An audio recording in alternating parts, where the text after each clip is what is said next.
इससे ज्यादा नहीं लेगा। बाबा कार्य सफल करिए, विश्वास रखकर।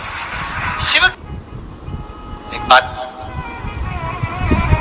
श्रेष्ठता में कही गई है, सांप के फन में जहर होता है। बोलो सही है कि गलत है? मधुमक्खी के डंक में जहर होता है, सही है?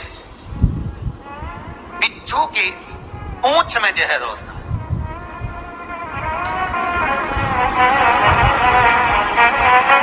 पर मनुष्य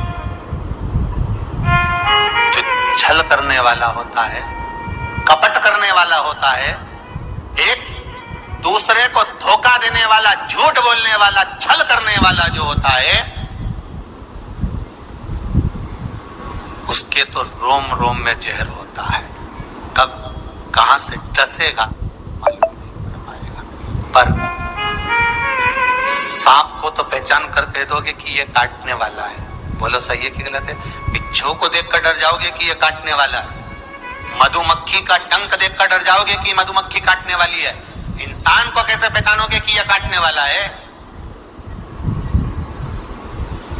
मनुष्य को कैसे पहचानोगे कि यह काटेगा? मानव को कैसे पहचानोगे कि ये काटेगा? हो सकता है तुम्हारे नजदीक में रहता हो, तुम्हारे साथ में रहता हो और कई वर्षों तक साथ रह रहा हो, कब काट जाएगा आपको मालूम पड़ेगा? नहीं, सांप को देखकर भय जाएगा कि इस काट सकता है, बिच्छू काट सकता है, सांप, ये मधुमक्खी मुझे डंक मार सकती है, पर मनुष्य को कैसे पहचानोगे? तो शिव महापुराण की कथा एक बात बहुत सुंदर कहती है कि जितने विषैली हैं मधुमक्खी शंकर जी के पास,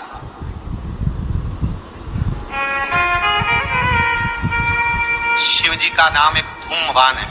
क्या नाम है? धूमवान। माता पार्वती का नाम एक धूमावती, जिनके पास में मधुमक्खी ढेर, पूरे शरीर के आसपास में मधुमक्खी है, धूमावती के।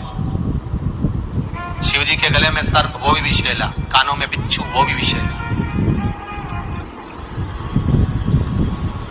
हम कैसे पहचानेंगे कि ये व्यक्ति विषैला है, ये हमको धोखा देगा, ये कपट करेगा, ये छल करेगा, ये झूठ बोलेगा, ये प्रपंच करेगा? कैसे पहचानेंगे? शिव महापुराण की कथा कहती है हमें पहचानना नहीं है। सांप डसेगा, ये उसका काम है।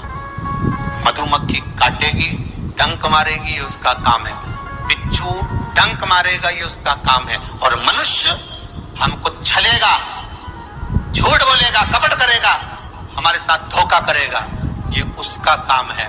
और एक बात याद रखना, सांप का जहर उतारने वाले का नंबर अपने पास रख लो।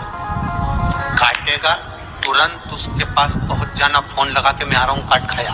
बिच्छू काटे, बिच्छू वाले का नंबर अपने पास रख लो, जैसे ही काटे तुरंत उसके पास पहुंच जाओ। मधुमक्खी काटे, तुरंत उसके पास पहुंच जाओ। उसी तरह मनुष्य जब काटे तो श्री शिवाय नमस्तुभ्यम मंत्र याद रखना, बस जहर उतर जाए। शिव है, औघड़ी है, दयालु है, दातार है, कृपा का सागर है। महाराज, ऐसा कोई कार्य नहीं जो बाबा नहीं करता। एक बात अपने ध्यान में रखिएगा, जिस समय पर आपको लगे कि कोई समस्या बहुत बड़ी आके खड़ी हो गई है, और बहुत बड़ी समस्या, और आपकी दृष्टि में लग रहा है कि आपको ये समस्या बहुत बड़ी है, आपकी दृष्टि में आपको ऐसा महसूस हो रहा है कि ये समस्या बहुत बड़ी है और इसका कोई हल नहीं निकल रहा, सब जगह से होकर आ गए, हर जगह जाकर निवेदन कर लिया, विनती कर ली, और वो समस्या आपको लगता है कि बहुत बड़ी है, तो शिव महापुराण की कथा कहती है, महाराज, बेलपत्री के पेड़ के नीचे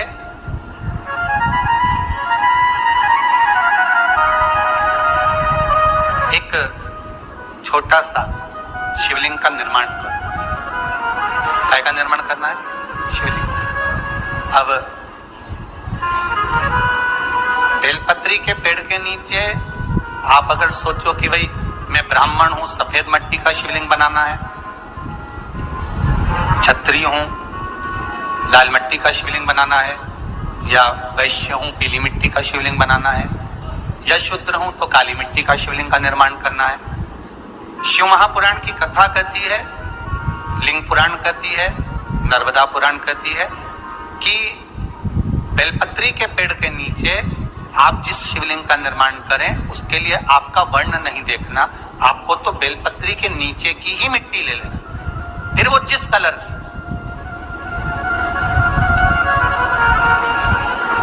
हाँ, अगर आप घर में शिवलिंग का निर्माण कर रहे हो तो आपको वर्ण देखकर मिट्टी लेना है कि हम ब्राह्मण है तो सफेद मिट्टी का शिवलिंग बना ले, वैश्य है पीली मिट्टी का बना ले, क्षत्रिय है लाल मिट्टी का बना ले, शूद्र है तो काली मिट्टी का बना ले। पर अगर कोई समस्या बड़ी विकट है और आपको लगता है कि इसका कोई हल नजर नहीं आ रहा, इसका कोई हल ही नहीं दिख रहा, और ऐसा लग रहा है कि ये उलझते जा रही है गुत्थी, अब सुलझना नहीं है, अब उलझते गए और लगे कि अब ये सुलझना नहीं है, और अब ये कोई, हमने जितनों को बोला कोई नहीं सुलझा सका, हमने बहुत फोर्स सब लगा लिया, तब एक बेलपत्री के पेड़ के नीचे या तो सोमवार को या सोमवार की अष्टमी पड़े उस दिन या फिर प्रदोष के दिन, प्रदोष काल में शिवलिंग का निर्माण करो। और महाराज 5 सफेद फूल, थोड़ी सी काली तिल, एक यज्ञोपवीत, पंचामृत स्नान कराने के बाद बाबा को समर्पित कर बाबा से निवेदन कर घी का दिया लगाकर विनती कर उस शिवलिंग से निवेदन कर बाबा को अर्ध परिक्रमा देना है बेलपत्री। कितनी परिक्रमा देना है?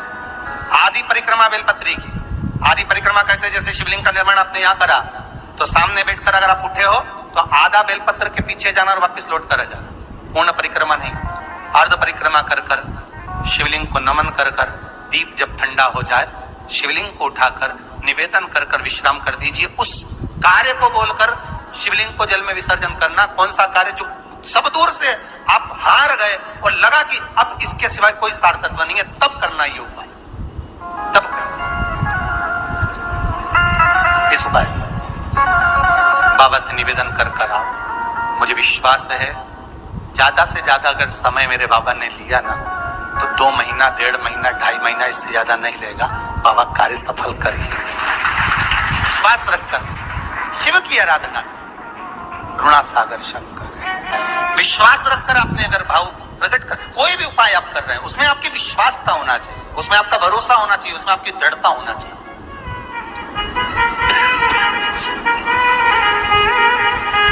और यदि वह विश्वास प्रबल है, प्रेम जब अनंत हो गया, रोम रोम संत हो गया। विश्वास जब दृढ़ होता है तो भगवान मिलता जरूर। आपका भरोसा अगर दृढ़ है। शिव महापुराण में वृंदा का चरित्र आता है। जलंधर के जब प्राण छूटते हैं, वृंदा जब रोती है तो भगवान से कहती है कि आपने मेरा सात्वित्व डिगा दिया और मैंने आप पर विश्वास करा था। भगवान विष्णु ने कहा था कि वृंदा के पति को मारना है, तो शंकर भगवान कहते हैं शिव महापुराण में, मैं वृंदा के पति को नहीं मार सकता क्योंकि वो सात्वित्ववान है, उसकी सात्वित्वता की प्रखरता है।